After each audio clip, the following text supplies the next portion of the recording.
Hey everybody, Mike Brancatelli here from the Mikeadelic podcast. Welcome, welcome to this movie review. We are going to be doing a spoiler review of The Last Jedi. So if you haven't seen the movie, of course, it goes without saying, don't listen to this unless you want to unless you want to have the movie spoiled. Um, so I might start doing this more often. I might start doing movie reviews more often because I love movies. One of my first passions ever is movies, and Star Wars for me captured my imagination and really is a film franchise that I absolutely am in love with. So it gives me great joy to watch these movies, and then even more joy probably to talk about them and just experience them. The whole kind of universe of them. So. I did a in-depth breakdown and analysis, extracting the myths and the meanings and the archetypes and the messages and the themes of Star Wars: The Last Jedi with my good buddy Ed Liu of the Psychedelic Milk podcast. And I put that up for my Patreon subscribers as a special bonus.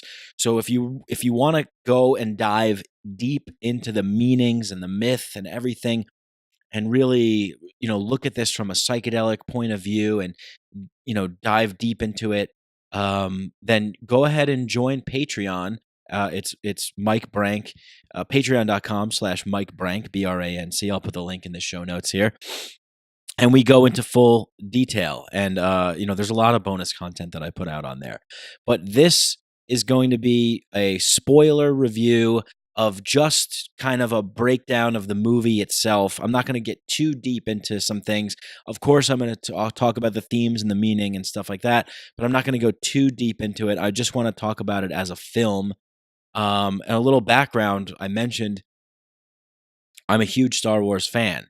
Now, the kind of fan that I am is I am a movie fan. I'm a fan of the films, and I've watched Star Wars Rebels, and that's pretty much it. I don't dive into the books. I don't dive into the comic books. So I'm not an uber nerd. I don't know, maybe on the scale of, casual fan to uber nerd, I'm like a 7 or something like that, because I love the films. I love the Star Wars mythology. I love the universe. And I first saw Star Wars when I was, I think, 12 years old. My dad took me to go see the special edition release of Star Wars: A New Hope in theaters, and it was amazing.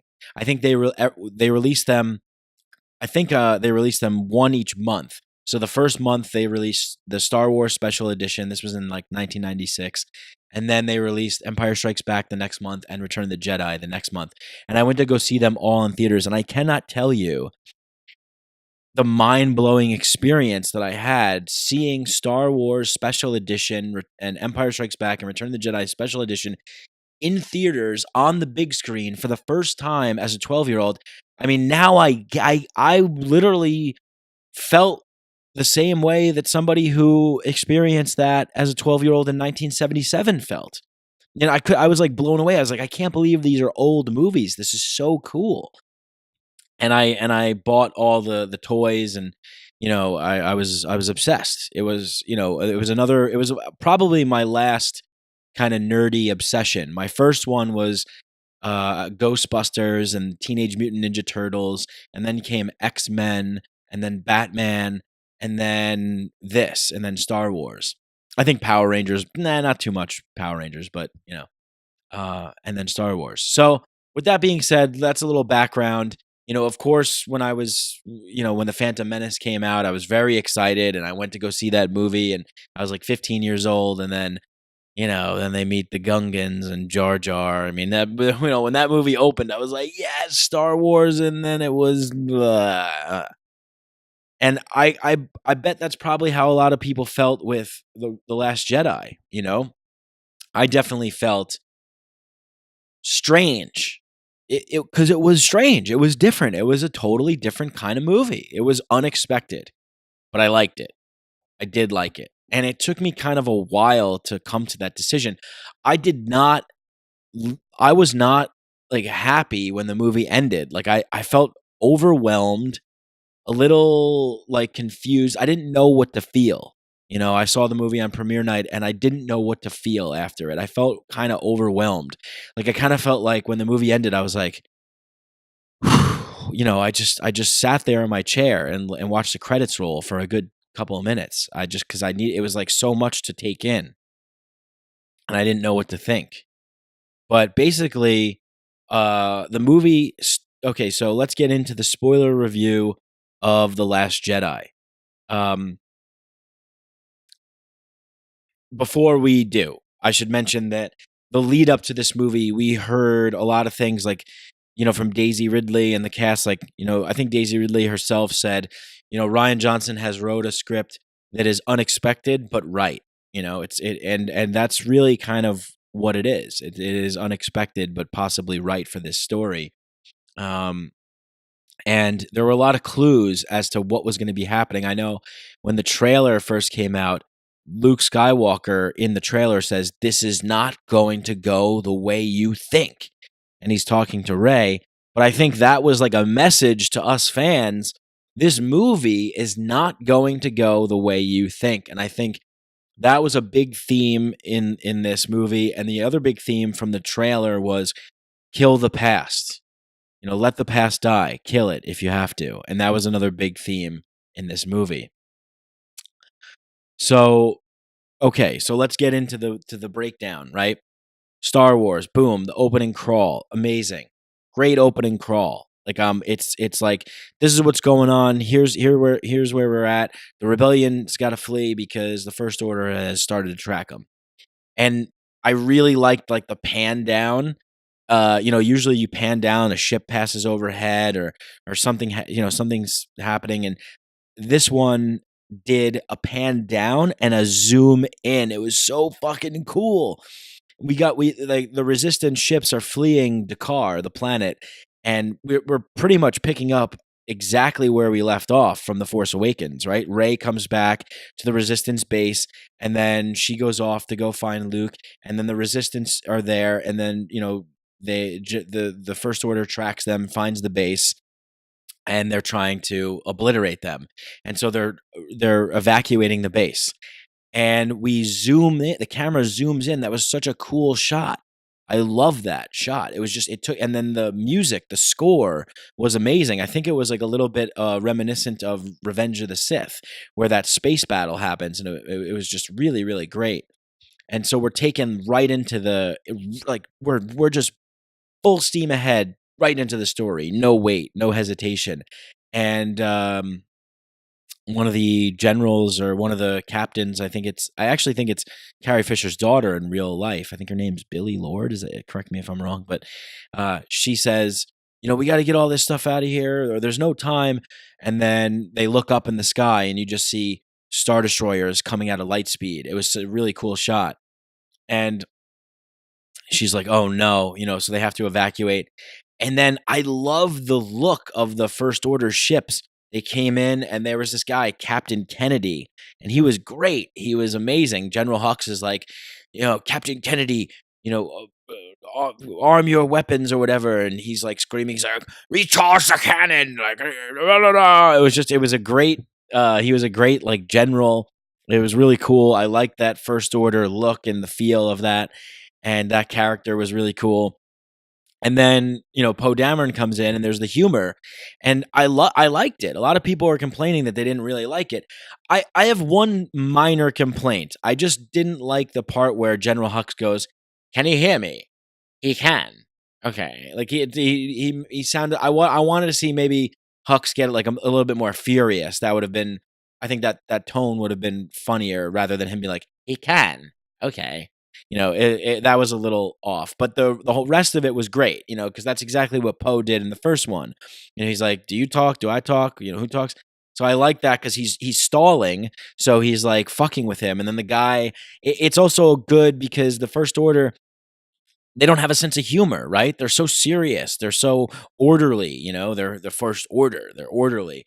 So I like that he goes, I believe he's tooling with you, sir, and he doesn't get it because General Hux doesn't get jokes. He doesn't make jokes. He's rigid and logical, and he's orderly, Nazi-ish, if you will, and really, joking around is the way to undermine authority and undermine the law and authoritarian tyrants is by subverting them with humor.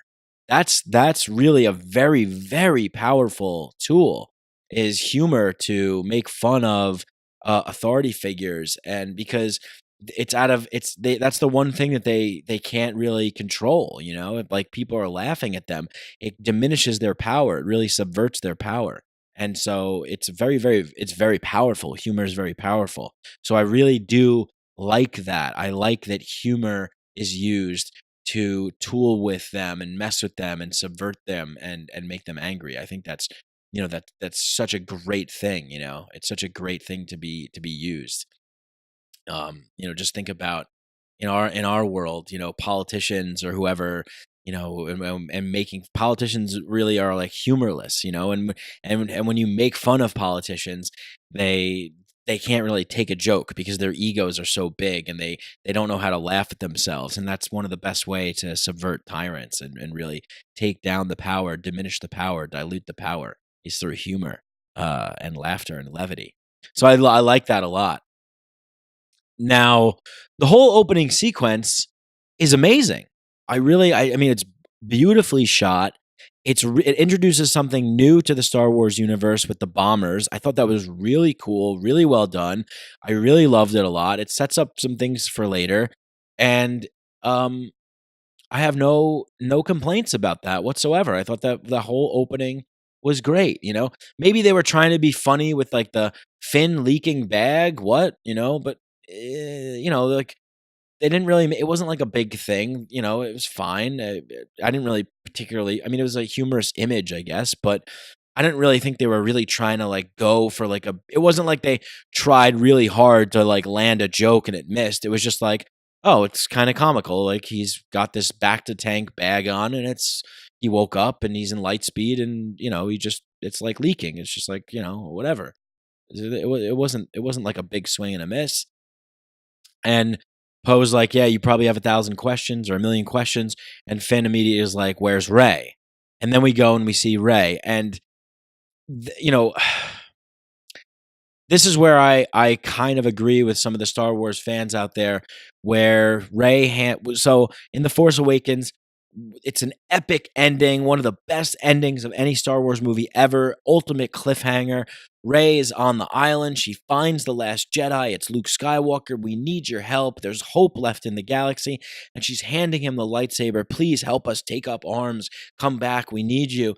And the last Jedi decides to just make Luke like this guy who's like a coward and afraid and scared and depressed. And, like, he takes the lightsaber and he just chucks it over his shoulder. And so I thought that was I didn't really particularly like that. It's not like I'm very upset about it. I just didn't really particularly like that choice. I think we deserved to have him hold the lightsaber and say, "Who are you? Where did you get this? And why are you here?" And then have Rey explain everything to Luke Skywalker. We don't necessarily need to see it, but maybe they walk together and they're talking, and then the next scene he's contemplating, like, he's taking in all of this information, and she's trying to tell him, like, we don't have much time, we have to go, and he's just like, I don't know if I can go, if I can go with you right now. Like, I'm not the Luke Skywalker that you think I am. And, then maybe, that keep the scene where Chewie barges in with the door, and she's like, we have to go. I'll explain to you on the Falcon. And he says, the Falcon, where's Han? And then we go to the scene with Kylo Ren and Snoke. And I thought that scene was great. That scene was amazing.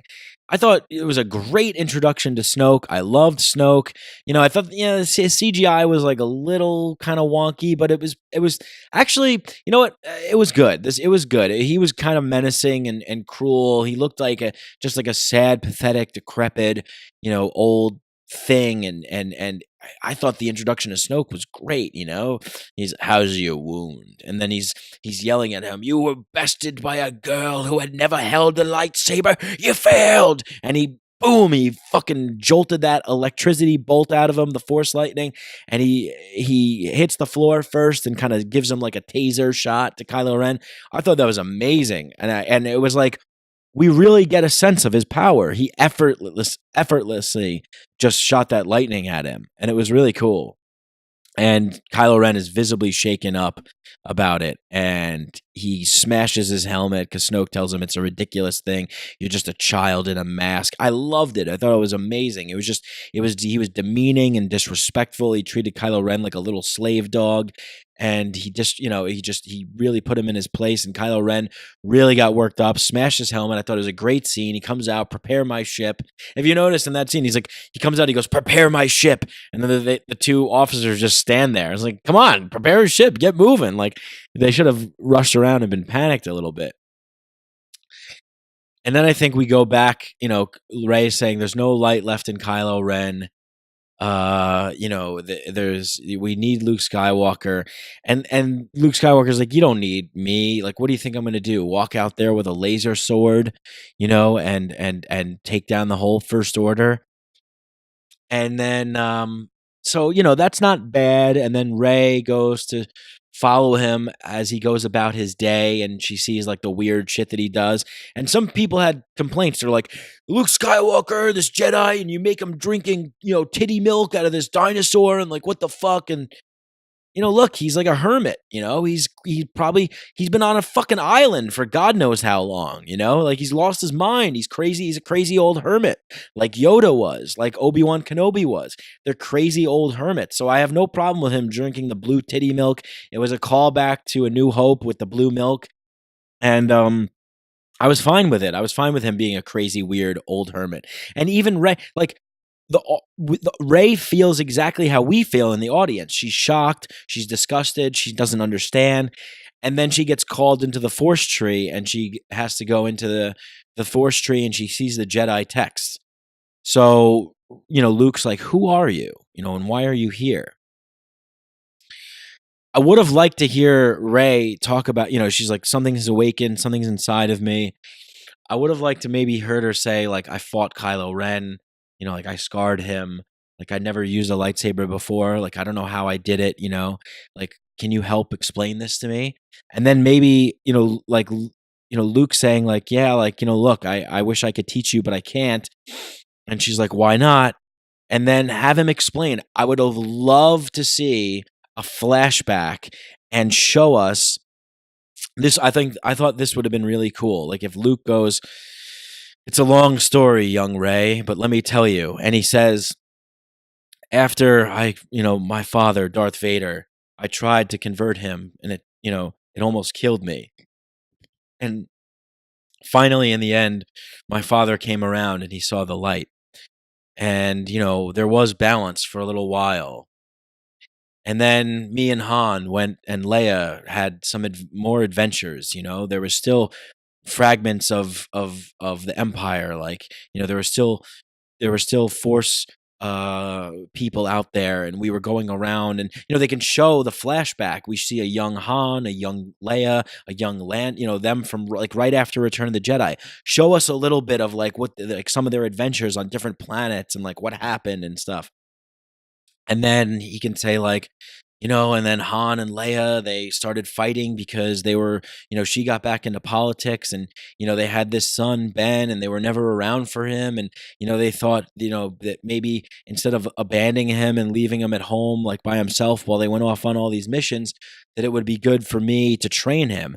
So then I started this Jedi school after the children that I found who were Force sensitive, and we brought them to this academy. And as he's explaining this, we're seeing all of it, and we're seeing a young Ben go with him, and a young Ben disappointed, right? Because his parents are are fighting and not getting along, and Leia's going back into politics and Han's going back into smuggling. And it's like, hey, that's a great story, right? Because that gives young Ben reason to be angry, right? Because we need a reason. Everybody needs a reason to turn to the dark side. It's not enough that, oh, there was darkness growing in him. Why? Why? Oh, that mighty Skywalker blood. No, Anakin Skywalker didn't just have darkness growing in him. Anakin Skywalker fell to the dark side because of the passion of love. And if you look at the Jedi and the dark side ways, the Jedis are more of like a Buddhist non-attachment, and the dark side Sith are more fiery, passionate energy, and they let they let attachment get to them, and that's the downfall that takes you. Fear leads to hate leads to anger leads to suffering. That's what Yoda was saying to young Anakin Skywalker. So the story of Anakin Skywalker is the downfall. He was corrupted because he thought that he can control, everything. And that's really the message of Star Wars is to the dark side, the Sith, the Empire represents too much order and too much control, whereas the Jedi represent more of a balance and a harmony, more chaos and less order, but more balance. It's more of a balanced harmony with nature and the Force and being one with everything. And the Empire is rigid, the machine world. Joseph Campbell talks about this. The Father has gone down the path, and it's a metaphor. The metaphor of Darth Vader is the man who has become the machine, the man who has sold his soul to the corporation, to the state, the man who has become the state entity. And that's what happened with Anakin Skywalker, because he wanted that, he lusted for power and control. He wanted to control his own destiny, his own mortality. He wanted to control things that were out of his control. He was paranoid and delusional and drunk on power, that if he could, he loved his wife Padme so much that he would do literally anything, like sell his soul to the devil in Emperor Palpatine to get power, to control things. And that's how that's the downfall of you trying to control your life too much and bring too much order into everything creates a rigid machine-like, world where the state is oppressive and tyrannical, and bad things happen from that. And you suffer yourself in hate and anger. The more hate and anger and violence you try and bring on others, the more you create for yourself and you suffer. And so that was a perfect reason. But what is the reason for Ben Solo to go to the dark side, So I would have loved to see a scene where Luke is explaining like this, and we're seeing this in flashbacks, right? And it doesn't have to be that long, 3 minutes, 4 minutes, whatever. And he's just saying like, this is what happened, and then I took Ben, and then instead of he sensed the darkness growing in him, and he went to go confront him about it. And we only see this like stupid little shot of him sleeping and he's in his tent. Show us like something different, right? Like I would have, because this is very uncharacteristically like Luke Skywalker. The Luke Skywalker that I know from the classic series, from the original trilogy, would not fear the darkness growing in a little boy and go to try and like, confront him about it and then think for a second to maybe kill him. No, because he stood up to his father, Darth Vader, in Return of the Jedi and said, I refuse to accept that you're gone. I know there's still light in you. Darth Vader, a man who killed younglings, who killed probably millions of people being a part of the Empire, secondhandly and firsthandly, in Rogue One, just slaughtered a bunch of people. We saw that. Like, Darth Vader's a cruel, sinister, cold, calculating machine killer.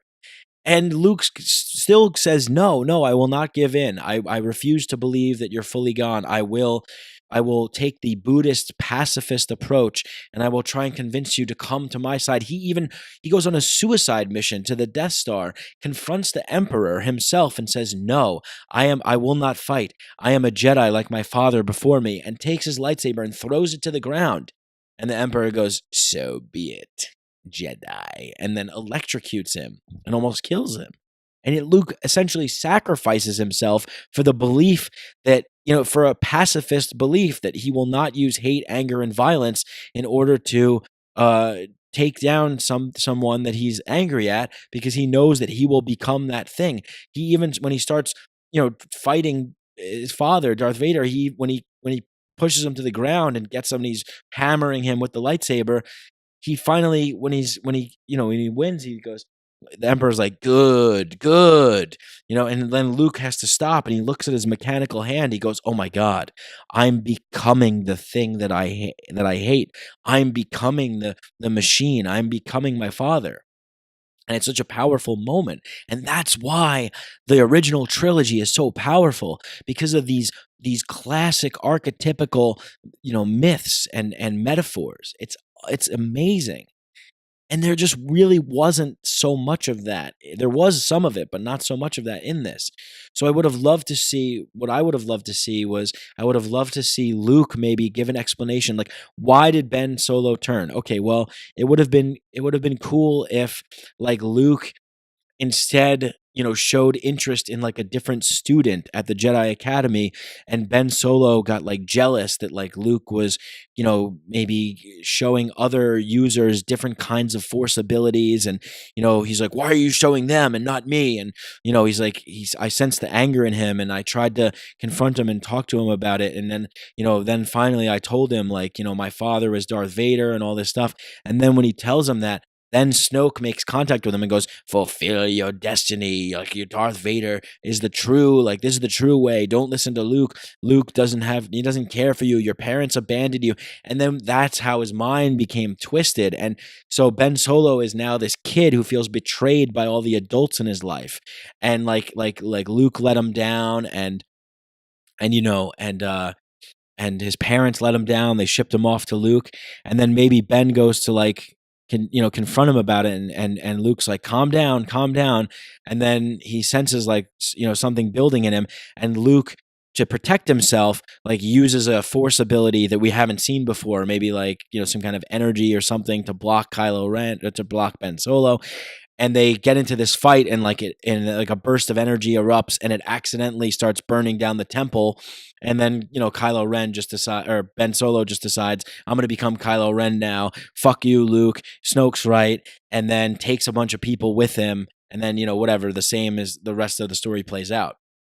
The same, like, they burn down they finish burning down the temple, that kind of stuff. But it's like it's partially on Luke, but it's also more on Ben Solo, because he sort of made his decision, but we also sympathize with Ben Solo, because it's the story of a child who's been abandoned, much like Rey, right?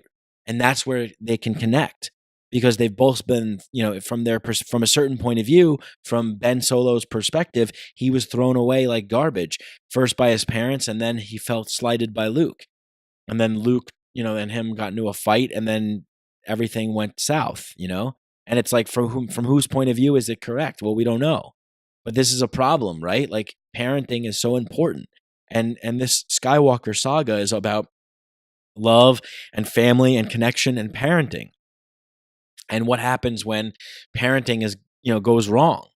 And when you don't take care of the children, and when you don't show them the proper, way to grow up, what happens to them? What can be, what could potentially happen? Well, you could potentially have a ruthless, ruler like Kylo Ren.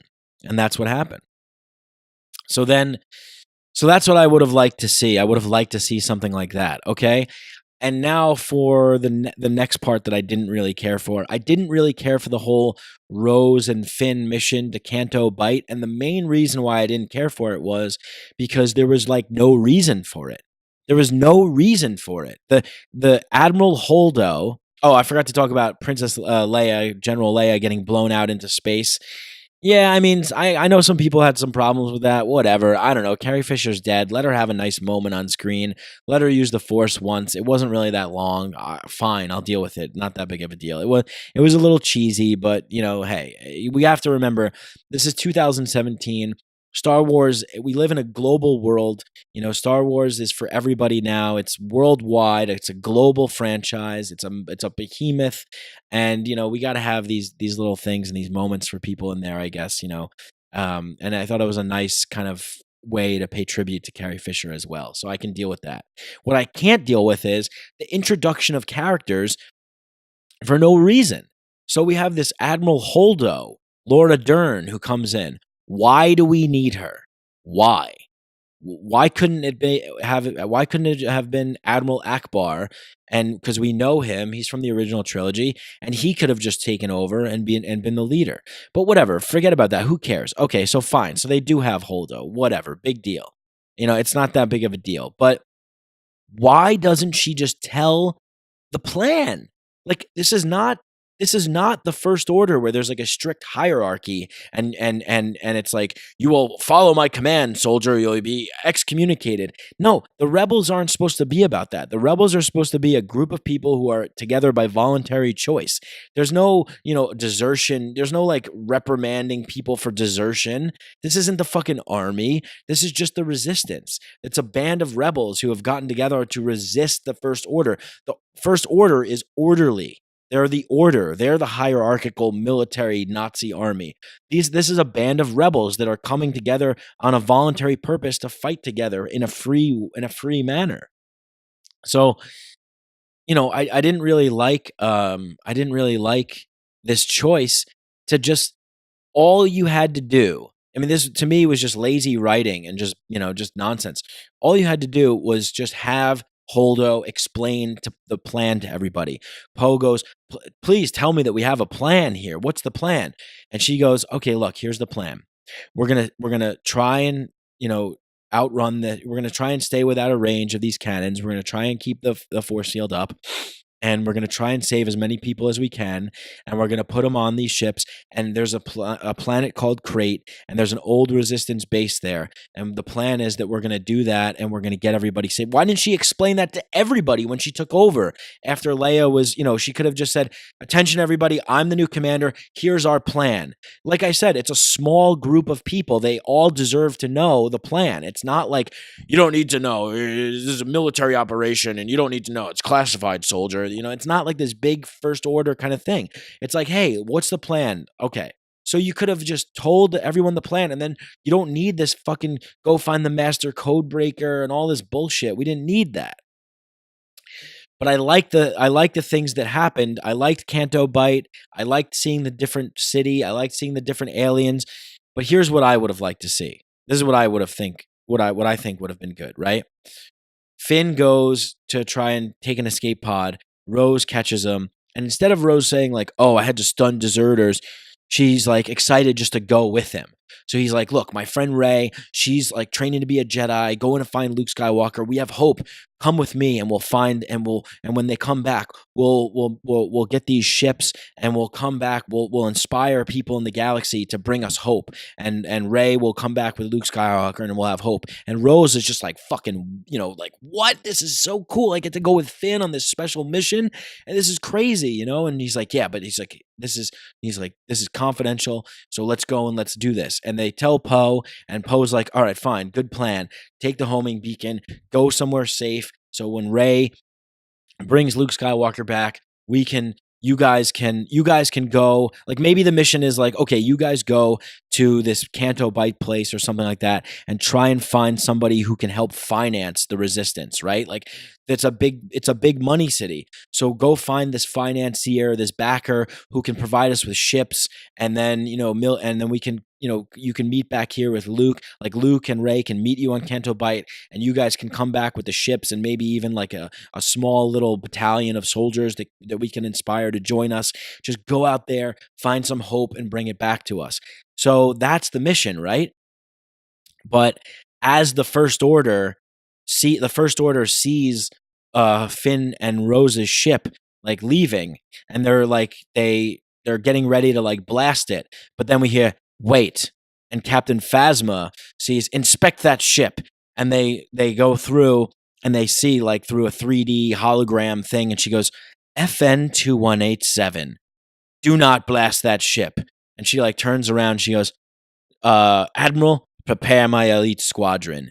And then we see Phasma's ship and an elite squadron take off to follow them, right? Okay, this is the B plot. The B plot is Phasma taking revenge out on Finn, right? And then another thing that I would have loved to see is show us more parts of the galaxy. Like I loved in Rogue One that we got to see all these cool, like it's a lived in universe, and there's conspirators and spies, and there's stormtroopers patrolling the city of Jeddah, and there's tanks rolling down. It's an occupied city. I mean, I would have loved, like, what does the First Order mean? Who are they? What are they totally in power? Like, what's going on here? I would have loved to see, like, the element of propaganda and stuff, right? Like, used by the First Order. I would have loved to see, like, we see throughout the galaxy different, like, cities and systems. Like, maybe before Phasma says, "Follow that ship," she goes, "Follow that ship, but first alert all systems and cities. The traitor is on the loose."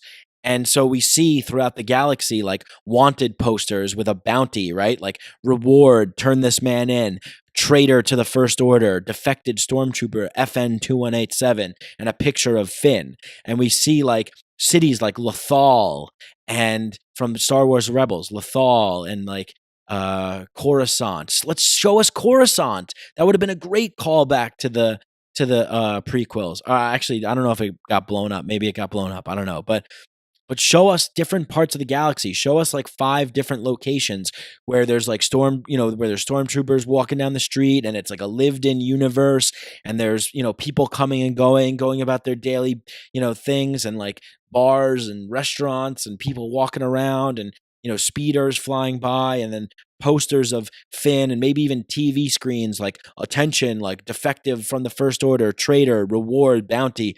And then we see Benicio del Toro's character, and he goes, "Oh, reward, eh?" And so he's like really interested in collecting on this reward for the First Order. And then okay, so we have that plot now, right? Now Finn and Rose go to Canto Bight to try and find a guy who's got a lot of money, who could be sympathetic to the rebellion, and provide them with, weapons and ships, and a small, force of people to come and save them from this slow chase, that they're having with the First Order. Okay. And we can still have, you can still have the message of, the slave children and how they get treated, the rich people are scum, and all that stuff, because I love that. I love that it's all connected to the story. So we can still show, the kid that uses the force at the end with the broom. We could still show that. We could still have that connecting when Rose is like, "Don't be afraid, we're from the Resistance," and they're inspiring hope throughout the galaxy. I love that, right? We can still have that. But now but now what happens is, on Canto Bight, as they go to find this financier backer guy, um, they run into DJ, and he's like, "Yeah, I could help you out." And he's like, "I can help you out, whatever." And then he basically tries to, like, help him out or whatever. But then they run into like Phasma and her elite troopers. So now they have to run away from Phasma the whole time. And she's hunting them down with her elite troopers and stuff. And like get they're like somewhere on some planet or whatever. Like they have to, like, hop, skip, and jump around to different planets, and Benicio del Toro is still with them, but then eventually he winds up like turning them in to collect a reward. Then Finn and Rose get like captured and taken back to the Supremacy to be executed, right? Because Phasma has to do things in like a grand way. But this whole subplot, we can see Phasma being like a badass, like interrogating people, like, "We know he was here, like, where is he? Execute these people." And she's, tearing up the town, Canto Bight, and wherever else, show us different worlds, different cities. And we can have this like bounty hunter chase, through the galaxy. We get to see the First Order propaganda, all this kind of cool stuff. Okay. So that would have been cooler. That's what I would have liked to see. Then we get back to and this could be going on as we're like, obviously we would probably get back to the scene where they're on Octu, right? And it's Ray and Luke Skywalker. So Luke Skywalker agrees to train her. Okay, great. So we get the first lesson. I have no problem with that. That was cool. The second lesson, he let's show let's show her Luke helping her train with a lightsaber. I want to see Luke ignite his green lightsaber and say, "Now try and strike me down." And they have like a lightsaber battle or something, and he trains her to use the lightsaber. That would have been really cool. And then maybe he even like shows off a little bit, like what he can do, some things he can do with a lightsaber, and tries to train her. That would have been really cool to see. I would have loved to see that. Then we get the Force bond. I love the Force bond between Kylo Ren and Rey. So everything there, we can keep that, right? Then, because Holdo told them the plan, there's no conflict between Poe and Holdo and all this stuff. Or maybe there is. Maybe there still is a conflict, but Poe, because you can still have a conflict by Holdo saying this is the plan, and Poe just being like, no, fuck that. Like I don't like your plan. I like my plan. You can still have a conflict there. You can still have that conflict, and you can have Poe do a mutiny and say, my plan is better. Like I have a different plan. Well, what's Poe's plan? I don't know. Come up with a different plan. Like let's launch all of our fighters and go to attack them. Or oh no, well I forgot. I said Poe's plan is he sent Finn and Rose off on a mission to get ships and weapons and soldiers.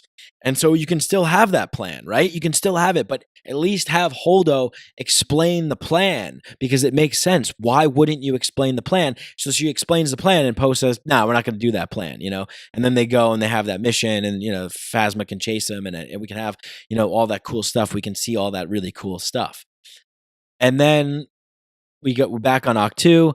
So in the cave, when Rey sees herself, I thought that was kind of cool, but I would have liked to see maybe one more thing, right? Like one more thing. I would have liked to see some kind of an echo of Empire Strikes Back, right? Like see Rey, like it was too heavy about her parents. Like let's show like a challenge. Let's show a metaphor, right? Like she's looking in the mirror and like what happens, right? What does she see?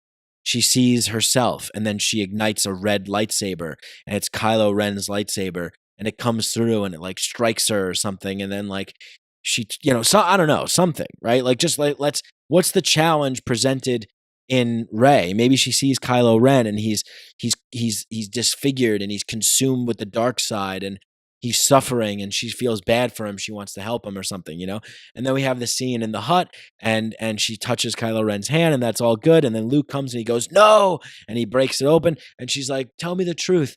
Tell me, like, did you try and murder him?" Because we can, that element's still there, like, because it's all from a certain perspective, right? They tell the stories from different perspectives. Like he says, Kylo Ren's like, like Luke says, Kylo Ren just felt jealous because I was with another student or whatever. Kylo Ren's, no, he tried to slight me. He tried to like kill me. So we don't know what the story is, it's confusing. But Rey's like, I can stop this like war. I can stop this battle from going on, and we can really change the tide if we get Kylo Ren to join our side. And she thinks that she can really do that, right? And then she goes to him, and the scene in the elevator, maybe a little bit longer. When she says like, "I'll help you," and she's like make her be more sympathizing with Ben and be like, "Come on, like, you what kind of life are you living here? Like you're consumed by so much anger, so much hate. Like please, like I didn't know who you were before. You were just a creature in a mask, but I know that you're so much more than that now, like because Snoke says you're just a child in a mask in the beginning, and then she could say you're more than just a creature in a mask to me.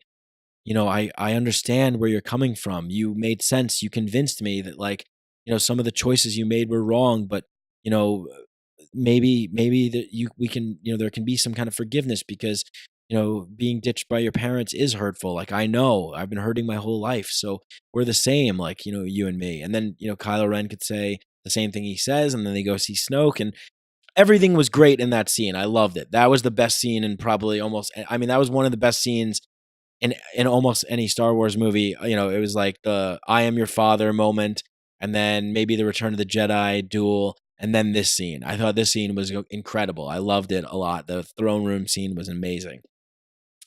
I would have liked to see at the end where Kylo Ren's like, "Join me, Rey, join me." Like, I would have liked to see, like, why? I would have liked to see him like, "Rey, like, you can be by my side. I'll take care of you. Like, I understand you. I get you. Like, we can do this together. Like, don't you want some like love in your life? Like, I can be that for you. You can be that for me." Make it sort of emotional and kind of, because they're all human beings. We have to be driven by attachment and meaning and love and relationships and connection and sexuality and lust and desire, right? Especially someone from the dark side. And I would have liked to see just a little bit more of that. Then we can leave everything the same. Phasma captured Rose and Finn and is about to execute him, and we can leave that the same. But now we've gotten more Phasma, and we've seen that subplot, so her death means a lot more. And DJ turns him in, whatever. And maybe DJ has a second change of heart, and maybe he changes back. But whatever, it's fine. I can deal with BB-8 in the thing, and then he goes off. Then they finally, because Finn and Rose were captured, they never got a chance to meet with the financier, the backer who could provide them with ships and armor and all this stuff. So the mission is on the ship is getting critical. Poe is very worried. They didn't make it. They got caught. And they eventually evacuate, and everything goes down the same way. And then they go to Crate. And I thought, this was all great. Everything that happened from then on was amazing. And I love the ending. I love the way it was shot. It was great. I mean, one of the problems I had is, did you really have to do like a Hoth kind of ripoff with Crate? Did you really have to go like, I mean, couldn't we have done something different? Like, I don't know, maybe it was because the director, like maybe they wanted like some kind of symbolism, like the planet is white on top, but red underneath, and it's showing like the dirt, it bleeds. Like this is going to be, the resistance has taken a lot of hits or whatever, something like that. But I would have liked to see a different kind of environment. Why couldn't it have been like grassland or, like a savanna, like an African savanna or something like that? I would have liked to see a different kind of environment. It would have been nice to see a different kind of environment. But I loved everything. I loved Luke's entrance. I love that he didn't go with Rey and he meditated and he projected himself there, because I love that that opens up a whole new use of the Force. I forgot to mention, I love the scene with Yoda. That was all great. And I loved everything that Luke, when they came in. I liked the score, the music, everyone looking at him in awe. I kind of knew. I was like, wait a second. I said I was by myself, but I wish I would have, like, if I was with a friend, I would have said, when you saw Luke for the first time, I shouldn't have stopped for that haircut. And it's from The Simpsons, the monorail episode, when the scientist stops for the haircut on the way to save the monorail, because he gets like Luke has a haircut and his beard is dyed. And it's like, what's going on here? So I kind of knew something was up. And they were kind of setting up the idea between the Force bond that you could kind of project your image across the galaxy somewhere. So I was like, something's going on here. That's not really him. I kind of picked up on that right away, because he looked different, and I thought something was up. So that was up. And then I loved everything. Like, Kylo Ren is so angry, he's so mad.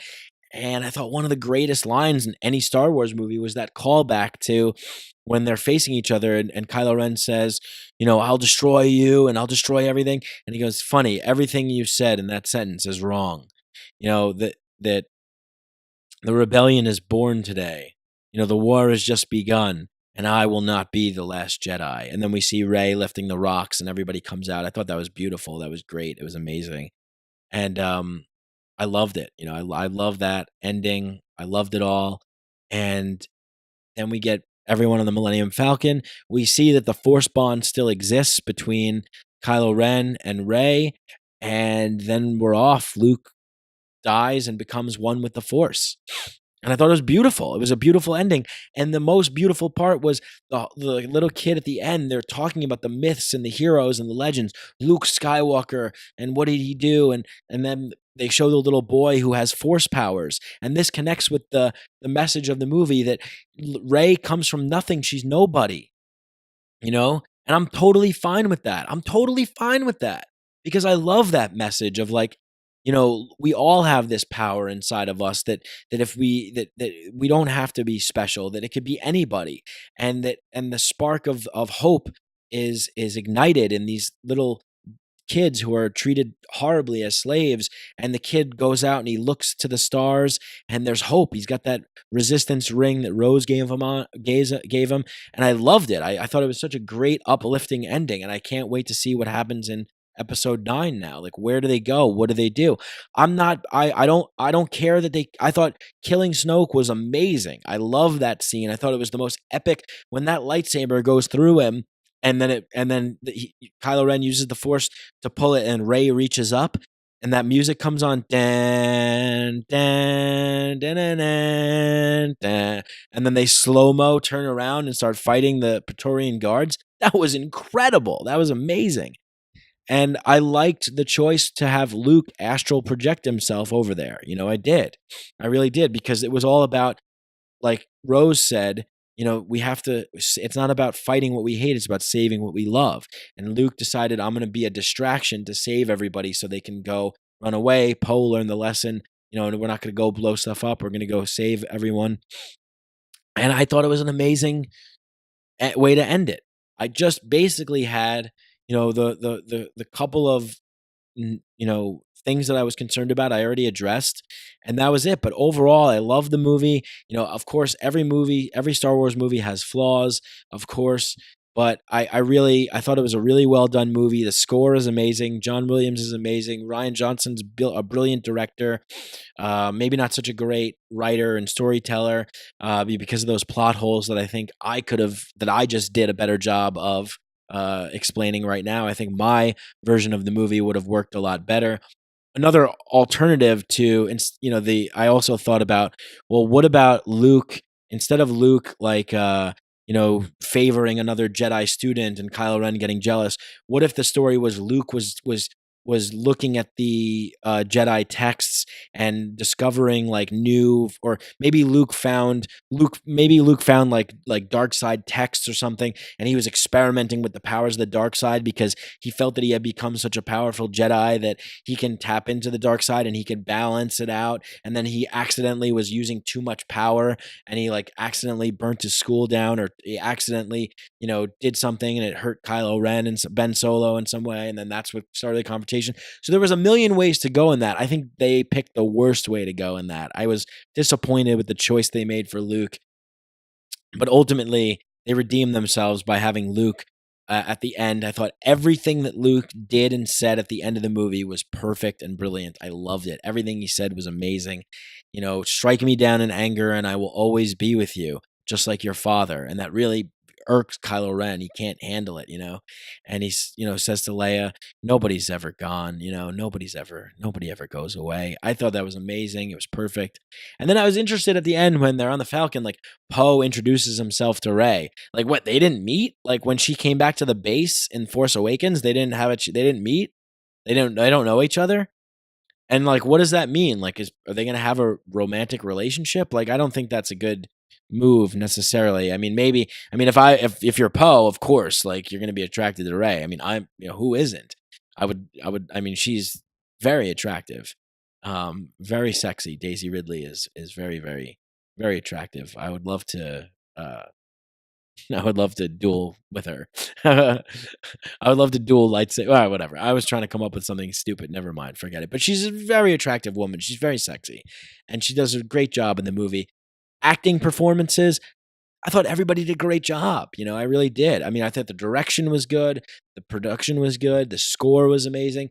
Kylo Ren, I mean, Adam Driver and Daisy Ridley probably were the best. And Mark Hamill. I think Adam Driver is probably the best in the movie. And Daisy Ridley, you got to give it up to her. She was great too. She was really great. Andy Serkis, of course, was great. So the acting in this Star Wars movie is far better than, I think any other in the trilogy. So the acting is tremendous. I mean, you can't. Kylo Ren is the best character in my opinion. He really is. And Adam Driver just really nails that, performance. So, you know, I think they could have done a little bit better with the Star Wars lore. As a movie, it was great. It was an A plus. As a Star Wars lore, it was like a C plus. So they could have done a little bit better with the Star Wars lore. It would have been nice to give the fans a little bit of those flashbacks, a little bit of a different take, handle Luke better, and give us more of an exciting chase subplot instead of that crappy, find the master code breaker thing. My subplot is way better, the Phasma hunt. Anyway, that's my spoiler review. I like this movie. I really did. And it's very different. It's very, very different.